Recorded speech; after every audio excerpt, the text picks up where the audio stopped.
We're at 5 million users now, and those 5 million users have added 100 million pieces of content. That's Neil Tanna, co-founder and CEO of Howbout, the social media app. He's got a beautiful journey that started with heartbreak. Sadly, it was a terminal diagnosis, and I spoke to her about the idea I'd had, and thankfully she was nothing but supportive. She told me to go for it, so it was kind of my way to cope as well. His idea is in a classically difficult area, but his innovation and grit was remarkable. We got our first 1,000 CFOs to join the platform, and the network effects took off from there. So we got over the cold start forum by getting the first 1,000 CFOs to find out about it. And we coined it the CFO, the Chief Friendship Officer. But we're going to reply to every comment as just Neil, 40,000 replies from myself and my co-founder Jake with a flying tweet button.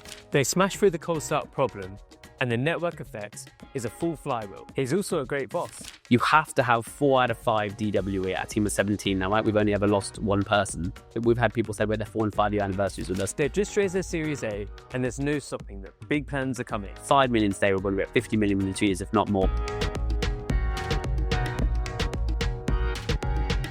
So when I was growing up, it was just all about being a doctor. My granddad always wants to be one, he couldn't. My mum wants to be one, she couldn't for various reasons. And so the kind of expectation on me growing up was that I was going to become a doctor. I don't know if I ever wanted to become a doctor, but that was kind of like the story that was brought up.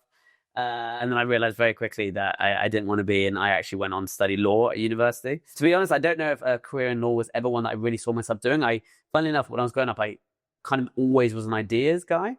And I knew I kind of wanted to work in tech, but when I graduated, I got a training contract, I moved into corporate law, it hit me really fast that actually I wanted to be the guy who I was ultimately just advising. I wanted to be the guy who was building. And that's where the idea came very, very quickly when I started my career in law. What was that idea, the initial idea you had right at the beginning? So fundamentally, it came that when I suddenly became an adult, right, I was working as a lawyer. I was only about 6 months in, but it hit me really fast that all of a sudden I was really busy all the time and my friendships were fizzling out. And what I mean by that is, and we all know it, right? Your friendships feel like they go on pause when you stop chatting every day. So at university, you can literally wake up every morning, know that your friends are within 10 minutes of you, and you've got nothing to do with your day apart from maybe the occasional lecture, and otherwise you can just hang out with your mates, right? So time is something that you're just not worried about. Contrast that to when you're at school. Time is also something that isn't your responsibility, right? Your parents were in charge of your time, or the school is in charge of your time. But then as soon as I became a lawyer, as soon as I became an adult, I could have been doing anything. It hit me really fast that, okay, I'm in charge of my time. I have to wake up every day and I've got work to go to. I've got commuting, I've got personal relationships, I've got hobbies. And this new thing I realized I need as an adult called downtime. And it hit me really fast that, okay, this meant that I just wasn't hanging out with my friends and just my friendships were fizzling, right?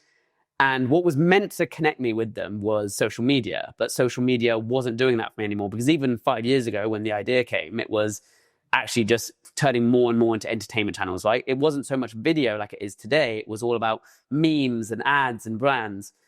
But life in the office, time was very different because time was multiplayer in the office, right? So in the office, it's really easy to schedule. It's really easy to see when colleagues are free. It's really easy to plan meetings because time has been solved. It's been made multiplayer. But outside of the office, time was still single player. So calendars were all boring, dry, single player, focused just on me. Group chat was apparently the solution for keeping me up with friends. We all know the pain of just like constantly trying to go back and forth with your friends, constantly needing new triggers to message. And then you do this classic thing where it's like, hey, we haven't met up in a while. Shall we organize a beer? And then you go back and forth. You realize you can't find a date that works, and another 3 months passes. So I wanted a way to socialize the experience of time and make it a multiplayer experience, but outside the office. So that's where the idea came from. To be honest, I just sat on it for a few years. What then triggered you to be like, I'm going to do it? Well, it was like to qualify as a lawyer, there's years of exams. You then have to get a vacation scheme, training contract. There's a whole process, right? So when I had this idea 6 months into my career, I just kind of went with the flow. I thought, oh, it will happen one day, it will happen one day. And then sadly, in 2019, my mum passed away. And that was the wake-up call I kind of needed to say, what the hell am I doing with my life? Like, I liked my career. I definitely didn't love it. Money was good, but you realize very quickly speaking to a lot of friends about it, that when you're at university, you think it's all about the money, you think it's all about the career, you think, you're going to build up this amazing career, and of course you're going to love it. And you realize very quickly that the money doesn't matter if you're really not enjoying what you're doing every day. You don't feel that sort of passion in what you're doing. And we knew my mum was going to pass away. Sadly, it was a terminal diagnosis, and I spoke to her about the idea I'd had, and thankfully she was nothing but supportive. She told me to go for it. So it was kind of my way to cope as well. My mum sadly passed in March 2019, and in April the business was incorporated. And I just literally went straight into it and haven't looked back since. So obviously with your mum, right? So I think, I had a swimming experience. So BHQ started quite soon after my dad passed away. And I want to dive into that more, because sometimes we can have quite surface conversations, right, where okay, that's a motivation for you. But as I know, it's a lot more complicated than that, right? Where when you're tying that relationship with, okay, so I'm doing this to fulfill my mum's legacy, or to make sure that I'm doing her proud. That also then creates a pressure, and it's that balance of that motivation versus pressure, and what's the healthy level about it. And what would you say your relationship is there with? Yeah, it's a brilliant point. So I definitely have, and I think a lot of Asian kids would feel the same way that we're talking about right now. There was definitely an expectation. I really want to make my parents proud. The amount of sacrifices my parents made for me growing up. My education is just a small part of that. So many elements of my life where the school they could get us into, the sacrifices they made with extracurricular activities that they weren't able to have when they were growing up, the opportunities that they offered us. So throughout my life, my parents never sort of made it clear to me the sacrifices they make, but you could just see, you can see how much they were doing. And so I've always sort of carried, it's not a burden, but it can sometimes feel like a burden. It's like a responsibility. Yeah, responsibility is a great word. I feel the responsibility of making all the sacrifices they made worth it. But the way that even as an adult now, and in my early 30s, it still feels as I want to make my parents proud, right? I want my dad to hear what I'm doing, and my mum, and I'm sure if she's keeping an eye on me, to hear what I'm doing and be like, that's my son, and and all the sacrifices were worth it. But also, fortunately or unfortunately, it goes beyond that. I want people to know that when they hear of things that I'm doing, they're like, that's Scott Tanna's son, and that's the things he's doing now. So is it motivating? Hugely. Is it sometimes, does it get a bit too much? Yeah, absolutely. And so you have to try and find that balance. We all have our motivators, right? For me, it's actually nothing to do about funds or money or income or anything like that now. It's purely just constantly striving to make myself a better version of myself tomorrow than I was today. The difficulty with that is, where do you complete it? When do you get to a point where you're like, okay, my parents are proud enough now. I am a good enough version of myself. And maybe I'll never feel like that. I don't know. It's something I'm constantly battling with. It's the hard thing with having a level of responsibility that you never can achieve or succeed. So if you ever figure it out, you let me know. I think you're a couple of years ahead of me, right? So one interesting thing, so when my dad was in hospital, I told him about the idea for BHQ. Yeah. So with my dad, it wasn't terminal. So we thought he was going to come out, and then he didn't come out. But the idea was he was going to be part of it, right? And then for me, what the idea was 3 years ago is very different to what it is today. But it is that element of he knew about it. Did you tell your mum about the idea? Was she was she encouraging you to do this? And then now you feel like how's that relationship? Yeah, that was it, man. So back then, and with all products, we're 5 years into our journey. The product is so different back then. I mean, 5 years into the journey, but I told her of the idea at that time, but I'd still had the idea 3 years earlier than that, right? So the idea was an idea in your mind, and what you end up actually building is entirely different things. But yeah, I literally, she wasn't totally lucid all the time. So it wasn't like I was able to get too deep, but I was able to just basically fundamentally tell her that, Mum, I'm thinking of leaving this stable career I built for myself and wanting to follow an idea I have and wanted to build my own business. And I gave her some of the sort of high level of the point with her, but it was fundamentally, I just wanted to talk to her about the fact that I was going to take this massive risk in my life and my career. So nothing but supported. Almost was I surprised that she was supported? Yes and no, almost. It was on the one hand, I'm like, it's my mum, it's your mum, right? She wants, what mum doesn't want their kid to be happy or to follow their dream. But on the other hand, I'm like, Mum, this wasn't part of the plan. It's surely what you're thinking. Like, it's like, okay, you become a doctor, a lawyer's another great career. It's really hard to get a training contract and to qualify as a lawyer in this country because there's so many people going for so few jobs. And I was one of the lucky few who managed it. And now I want to give that up. So I don't know what the reaction I was expecting, but no, nothing was supportive. What about the people around you as well? Because where they're like, okay, because his mum passed away, he's now having like a psychotic break and is ditching his career and is throwing all away. How was that kind of relationship too? Because I'd already quit my job by the time my dad passed. So I was kind of pivoting a little bit, but I'd already quit my job. It's like you were there. That's exactly what happened, right? So thankfully, my dad and sister were nothing but supportive. My dad's always known that I've had an entrepreneurial side. So I think my dad himself set up his own business. So I think for my dad, the way he was looking at it is like, look, you've had this idea, you're passionate about it, go for it. I'm going to be nothing but supportive. If it doesn't work, you'll still have a career that you could go back into. My sister was nothing but supportive, but it was the wider family. I don't want to say they weren't supported. Everyone was supported, but there were definitely questions after, like, hey, are you sure you're not doing this a bit too quick? Your mum's just passed away. You're doing 2 weeks later, you're leaving your job. Like, this could be like a emotive reaction. So they were being supported, right? In a concerning way. Like are you sure this, like, should you not sit on this for 6 months, a year? And then if you feel the same way, but I knew exactly what I needed to do. And so like they were still supportive in a more like, are you sure this is the right thing way? And obviously, okay, you've decided to go all into it now, right? Yeah. What are those actual first steps to get this going, right? Yeah. You've got the full motivation now. You're doing this because you've got all of this passion behind it. But you actually need to make it reality. Yeah. So the first couple of years were the best and the hardest. Because you have no idea what's going to come. So you're like, it was the naivety that really kept us motivated because you just have no idea what you're doing. But the naivety is also really difficult because you have no idea what's coming. So it's definitely a double-edged sword. But at the beginning, we were naive to the point that we thought I have two co-founders, myself, Jake and Duncan. We all went to university together. So I started as a corporate lawyer. Jake was an investment banker. Duncan, a spacecraft engineer. So very different to each other. We all left good careers and we thought like good backgrounds, granted nothing in tech, let alone consumer, and an idea, we'll be able to raise some funding. None. Literally, that was one of the points where we were so naive. We really not only had to prove out the idea, we had to prove ourselves as founders, right? Because if you're a tech investor, or even an angel investor, you're like, what does a lawyer or an investment banker know about building a whole audience in consumer social, right? Which is a very valid question. So in the early days, we did what every first-time founder should do, right? And I literally say this to everyone who's since asked me for advice about how we started. You have to read every book under the sun on 0 to 1, cold start problem, network effects. If you're building in consumer social, building in other platforms, that some of these will still be applicable, but I'm sure they'll be better. But you can learn a huge amount. It's always best to learn in practice. But if you can't learn in practice or you want to speed up that process, learn in theory.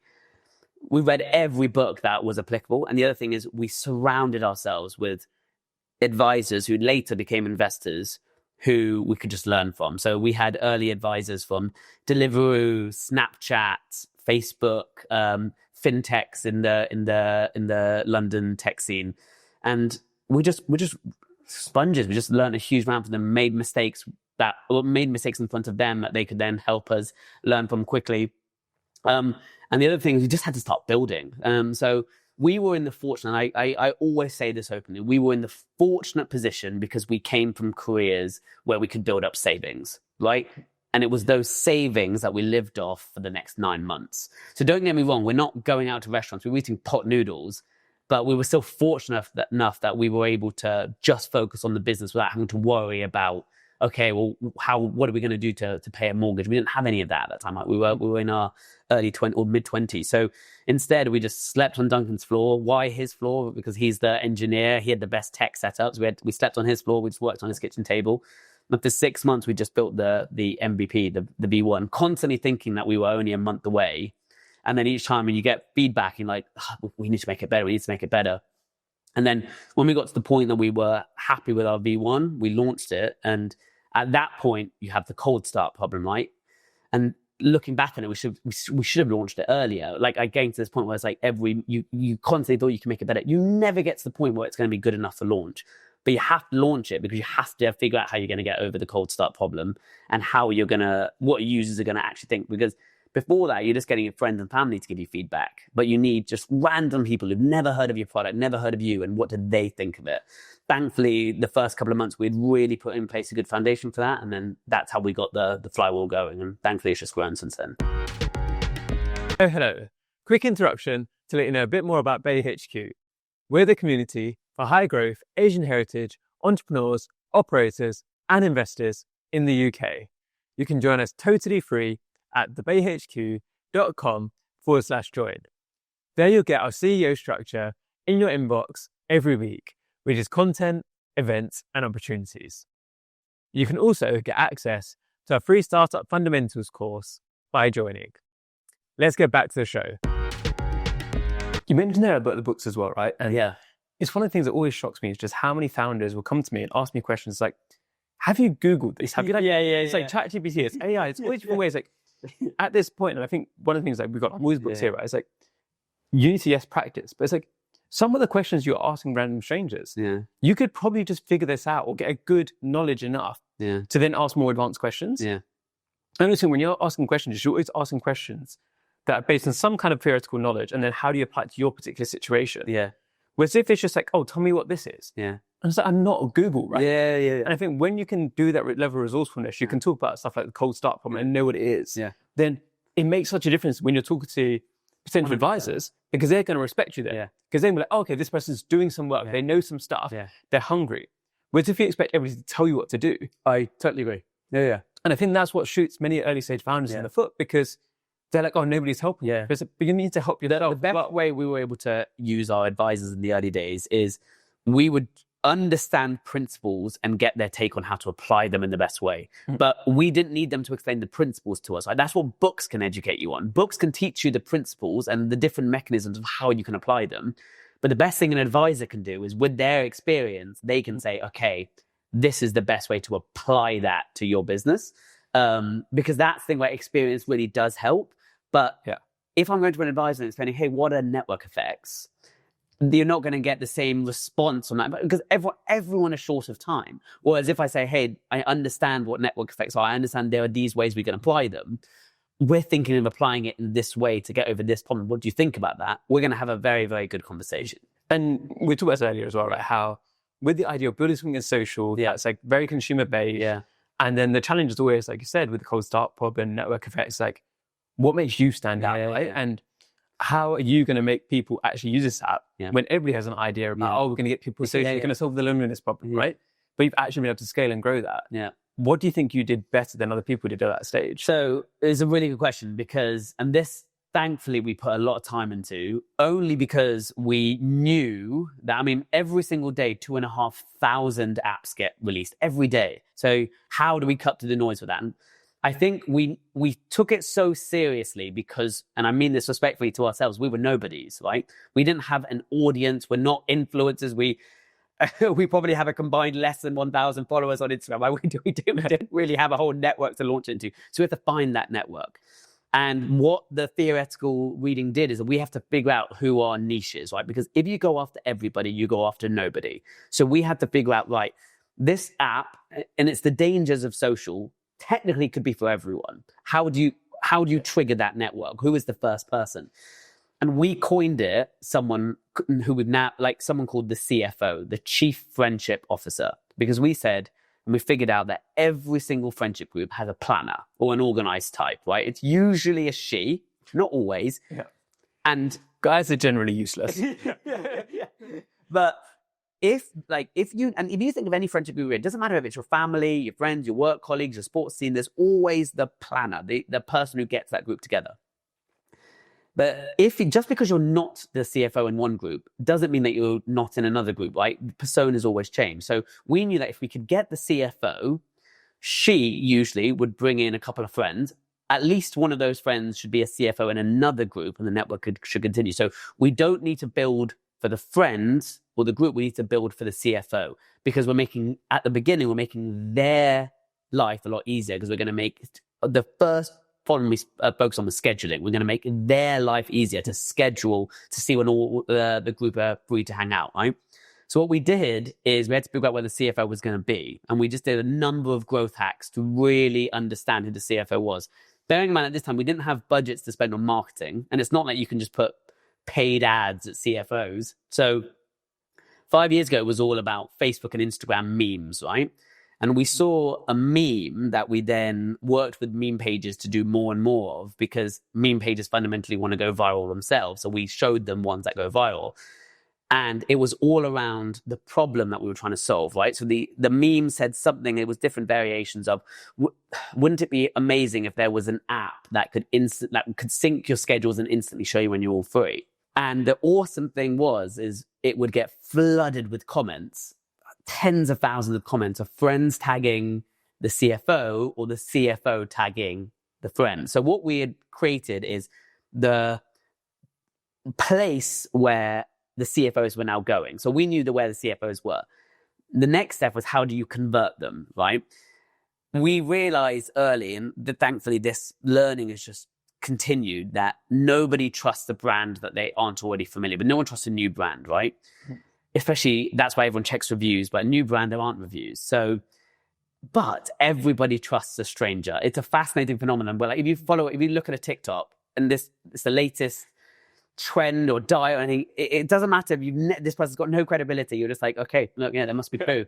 So we were like, we've got all these people, we're going to reply to every comment as Neil, not as Neil, co-founder of Howbout, or as Howbout the business, but just Neil, friendly guy Neil, who replied to every comment saying, hey, there's an app that does this. You should check it out. It's called Howbout.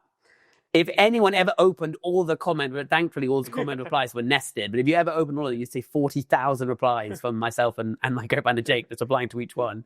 And that's how we got our first 1,000 CFOs to join the platform, and the network effects took off from there. So we got over the cold start problem by getting the first 1,000 CFOs to find out about it, and they did the rest. So you mentioned as well, like the first bit of funding you did, right, it was 100K. Yeah. And then you've now been able to, I guess, get the product out. Yeah. You've now got the CFOs using it.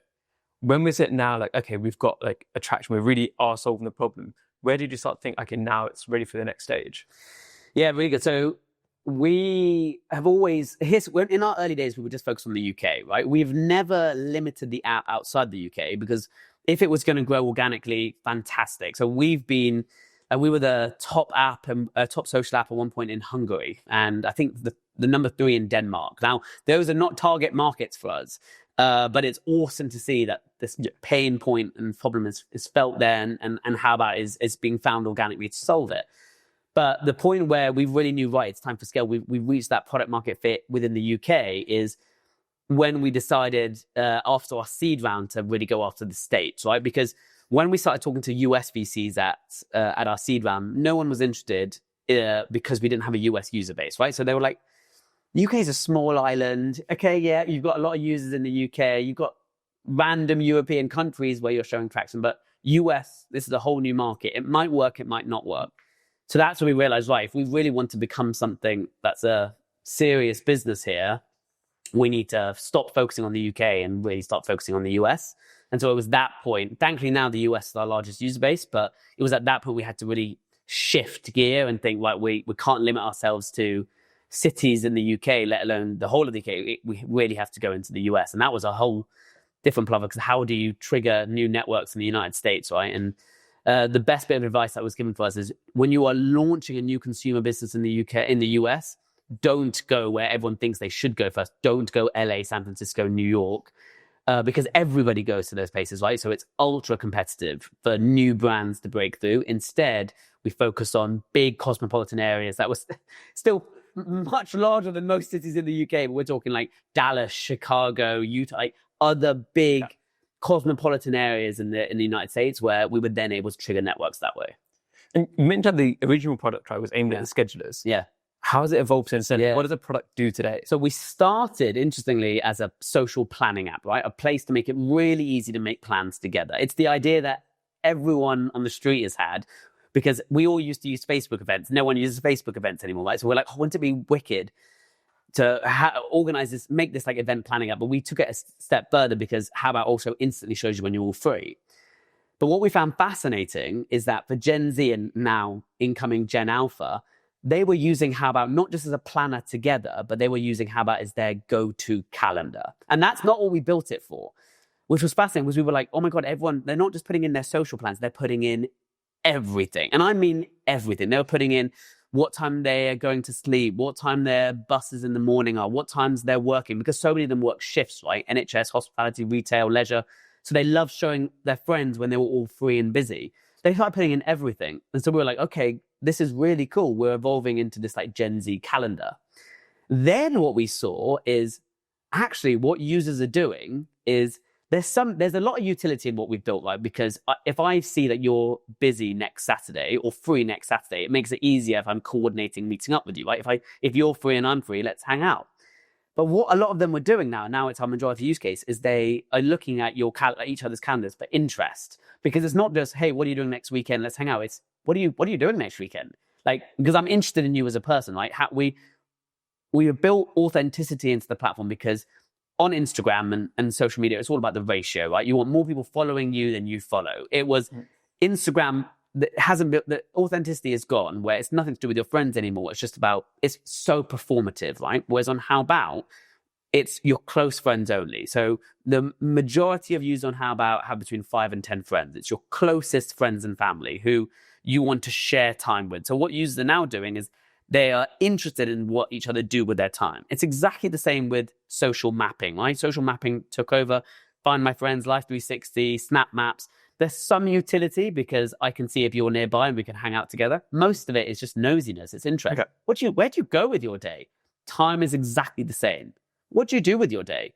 And it's turned more social than utility now, because users, their content is their time. And so people are triggering each other in making friendships closer, because it's like, okay, let's say you've got a date next Saturday. You've just added it. I'll be like, mate, good luck. You've got a date next Saturday. You haven't had a date in such a long time. On the day, I'll get a picture of it. You're on your date right now. I'll be like, I'll react with the love hearts. Be like, mate, all the best. Good luck. After the date, I'll ask you how it was. So your content, what you're doing with your time, is connecting us closer as friends, because you're unlikely to just randomly message me on WhatsApp being like, hey, I've got a date next Saturday. I'm like, okay. And then you're not going to message me at the date being like, I'm at a date right now. So like because users are adding content that they're already doing for themselves, they're not adding it to be performative. We're connecting friends just through how you're spending your time. And that's why it's working so well now. Well, if you're interested there, right? You said it's about Gen Z and Gen Alpha, right? Yeah. Because I would say you're a millennial as well, right? Yeah, I'm on the cusp. You're on the cusp. Let's say a millennial, yeah. Because I guess when you're not part of that user, how are you understanding their behavior, and how did you go about really digging down into this is a really good question. So when I first had the idea, I was building for myself. One of the hardest things you realize as a founder is when you stop building for yourself. And you fight against it. You do fight against it. You're like, no, I'm a Gen Z. I totally get 21-year-olds. And then you're like, well, I'm early 30s. I really don't understand like 21-year-olds. It's at that point when we are like, the people in our growth team who are fantastic, people in our product and design team, fantastic. They're Gen Z. And because they understand the target user now more than I do. And don't get me wrong, I can be empathetic, but I really can't be subjectively, like, I can't really understand what triggers you have, how you feel every day, because I'm not a 24-year-old, 25-year-old anymore, right? When I had the idea. So yeah, it's a real lesson. Like you can like become objectively aware, but you never have that subjective understanding anymore. And you mentioned there as well about like how it's grown in the States and how much growth there is now. Can you give us some of those numbers of like where you've got to? Yeah, so we're at 5 million users now. The majority of that are in the States. So I think it's about 60% of that are in the States now, which is awesome. And those 5 million users have added 100 million pieces of content to the app, which is just fantastic. That's what we're really excited about. So it's growing fastest in the United States, United Kingdom, Germany, randomly, Canada and Australia. So Canada and Australia are surprising us less. English-speaking countries, South Africa is also doing well. But Germany is one that continues to surprise us because the app not yet hasn't been language localized yet. It's a big problem we have to face now with like, right, US is doing well, UK is doing well. If we want to move into continental Europe, you need to localize the app. Now, AI will make this a lot easier, but it's still not as easy as just translating the entire code base for me, because there are certain colloquializations that we have to make the app feel authentic, right? Now, this is a really bad, outdated example, but if we had Houston, we have a problem in our copy for a push notification if you're locked out of your account, that doesn't naturally translate into German. So you have to have the equivalent of a colloquialism in videos, yeah. Yeah, exactly. So there's a lot that we would have to build, but it's the next challenge of how do you unlock continental Europe. Language is the big thing. Did you ever think a few years ago that you'd be able to say, like, we've got 5 million people using the app? No, genuinely. It's a great question, because when you're starting, you have to be so naive that you're gonna be the next unicorn.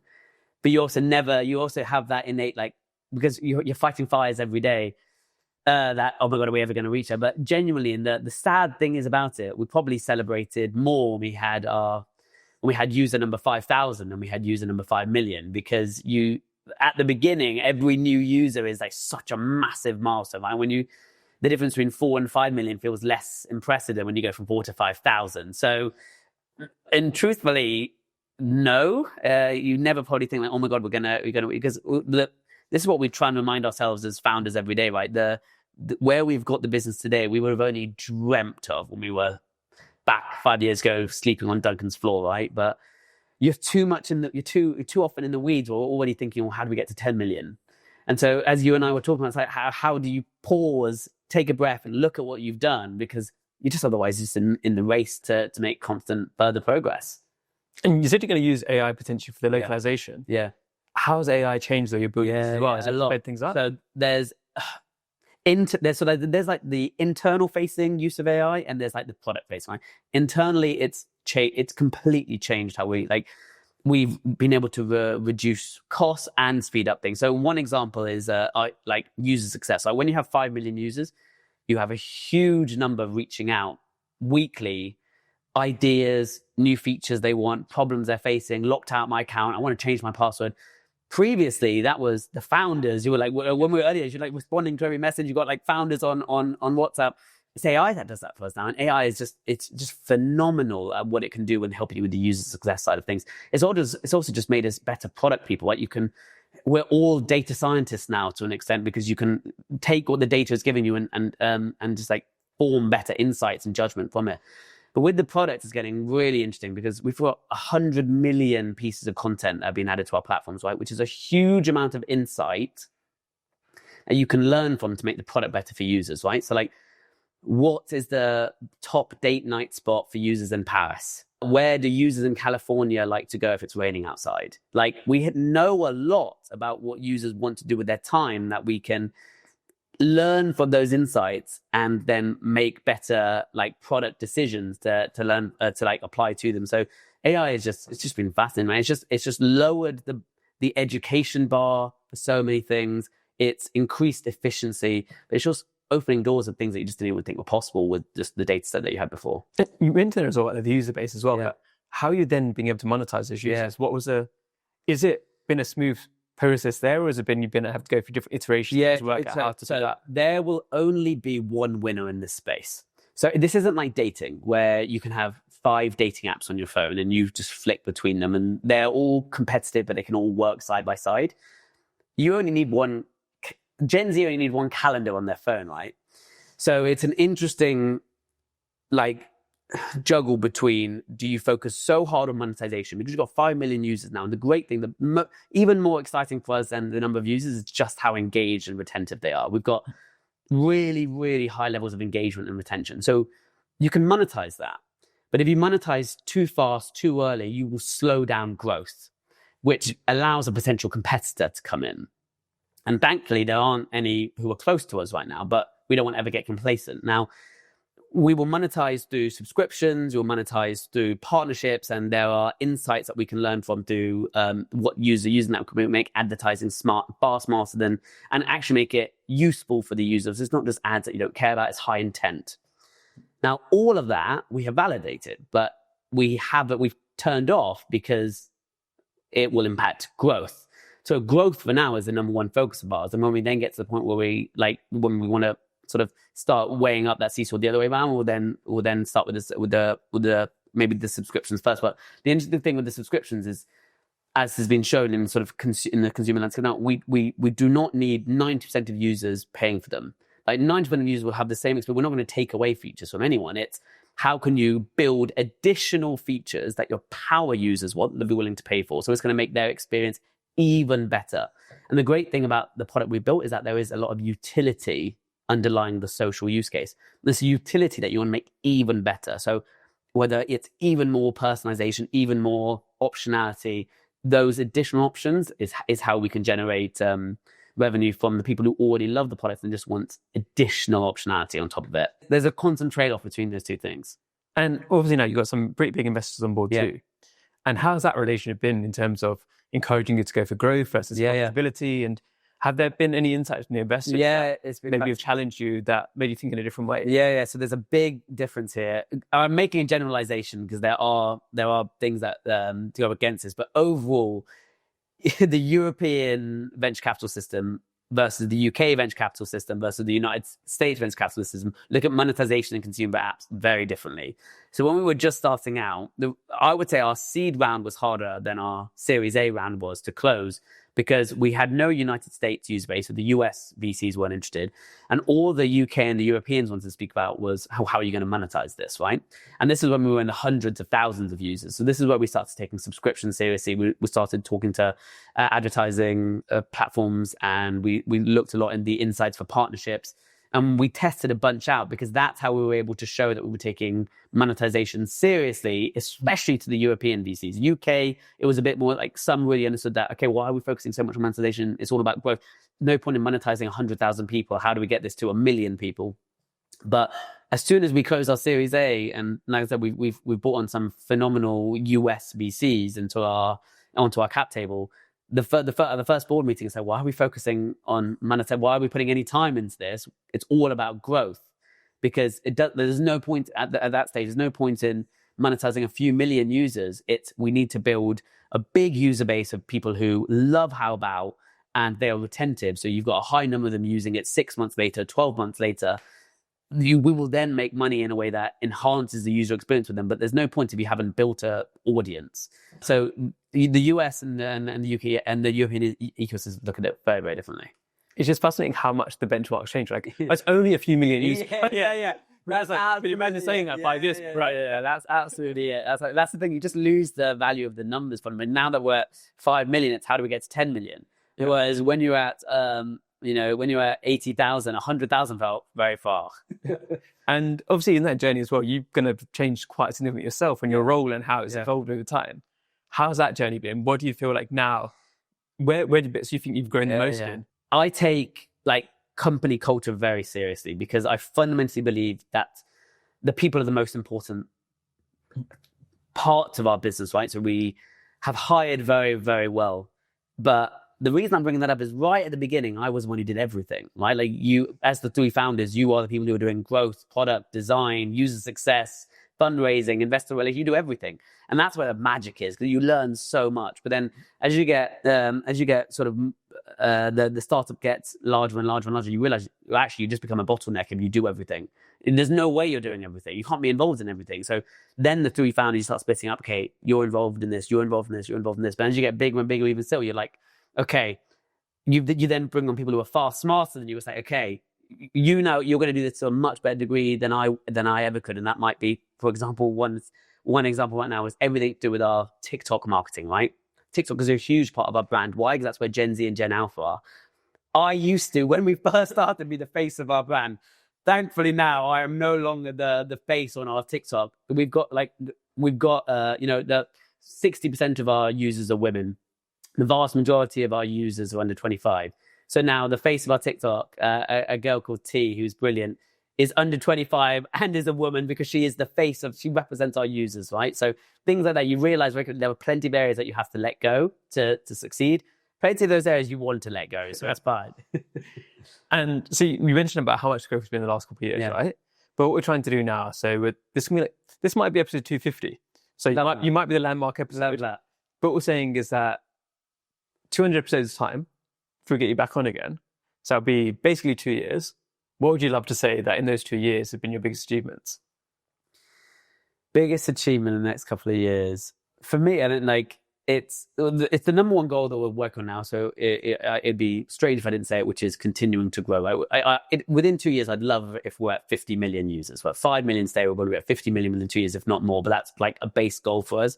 And two, just continuing to scale our like culture as our team gets bigger. That's really important to me. So many places, and don't get me wrong, we're a hard-working culture. Our values are extraordinary people working extraordinarily hard, building something extraordinary, right? So don't get me wrong, we work hard, but a big part of those values for me is something that we've coined DWE, days waking up excited.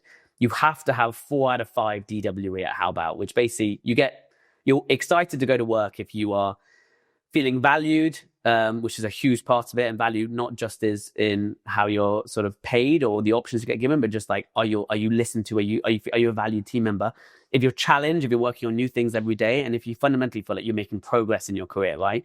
And those things we've done a really good job at. We've got great retention with the people we were at, a team of 17 now, right? We've only ever lost one person. How do we, in 2 years, how do we continue scaling that in a way that is efficient, but in a way that we've still kept to our core values and built a place where people enjoy working out, we get the best out of them? That for me is success. So the fact that you've only lost one person over the last year, like the entire time you've been going, is incredible. Yeah. And I guess one of the things I would love to learn there as well is one element of how you're treating them and retaining them. Yeah. It's also getting the right person in the first place. We take hiring really seriously. Thankfully, we've not only had people celebrate their we've had people celebrate their 4 and 5 year anniversaries with us. So Callum, our first employee, is still with us. Claudia and Aidan are next to, they're still with us, and people enjoy working here. But it links back to these values. Like we give people a lot of responsibility, and we want them to like the best way that you can get out of your talents and your team is ownership thinking. I really, really believe in that. Like if you treat them like part owners, and that isn't just like through giving your team share options, it's actually treating them as part owners, because then they're incentivized and they are expected to, how can I make my team, my department, my area 1% better today than it was yesterday? Not treat them as just people who complete tasks and just ticking off a list that you set them. It's like, how do you really inspire them to believe in your ultimate vision? And as we talk about every day, it may sound like a cliche, but we want to change the world. We do what we want to do because we do what we do every day because we want to change the world.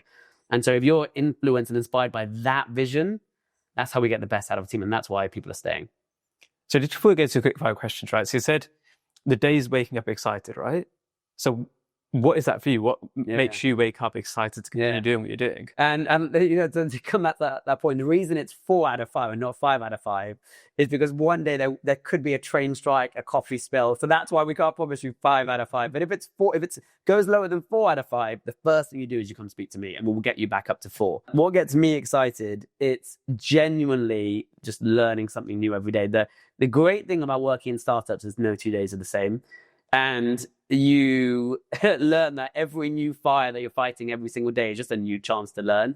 And the fire that was stressing you out last week no longer stressing you because there's another one, and you figured out how to put out that fire. So if it happens again, it's fun. I think that's what I constantly love about it. Whereas in my previous career, I just didn't feel like I didn't feel like the variable reward was high enough. Like I felt like it was very repetitive.